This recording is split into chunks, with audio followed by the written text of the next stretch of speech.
SpaceX se lance dans la restauration de vieilles stations spatiales usagées. Apple lance un événement surprise en décembre. Valve annonce un tout nouveau jeu Half-Life, une nouvelle faille de sécurité sur Google Assistant. Stadia est lancé aujourd'hui et une toute nouvelle méthode pour enlever l'eau des photos sous-marines. On est le 19 novembre 2019, je suis Loïc Brem et bienvenue dans Ta Tech. Voici les infos de la journée qu'il ne fallait pas manquer.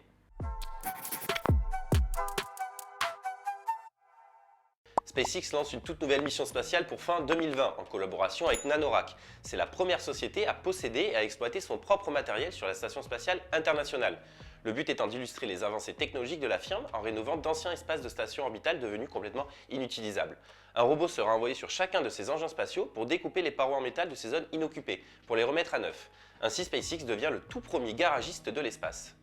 Selon plusieurs médias américains, 9to5Mac, LifeWire Tech et CNBC, Apple organisera une keynote spéciale le 2 décembre à 22 h. Des cartons d'invitation ont circulé avec la mention « Aimé par des millions de gens, créé par les meilleurs ». L'événement sera dédié aux jeux et applications iOS. On n'en sait pas plus pour le moment, wait and see. C'est à peine croyable, mais oui, Valve vient d'annoncer sur Twitter un tout nouveau jeu Half-Life. Oui, mais en réalité virtuelle.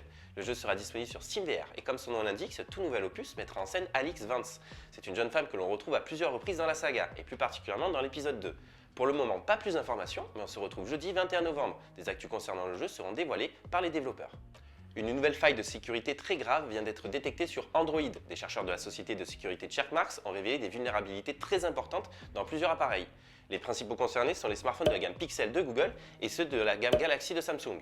À travers l'assistant intelligent de Google, des pirates ont réussi à prendre des photos et des vidéos à partir des téléphones de parfaits inconnus et à leur insu. Ils auraient même réussi à écouter leur conversation téléphonique ainsi que suivre leur position GPS. Et après on me demande pourquoi j'ai pas de Google Home chez moi. Stadia vient d'être lancé aujourd'hui et les retours des journalistes spécialisés sont unanimes, le service est très décevant.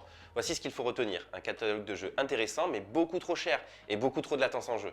Espérons que les choses s'améliorent dans les jours qui arrivent. Quoi qu'il en soit, Stadia lancera en 2020 une offre gratuite qui, espérons, sera bien meilleure.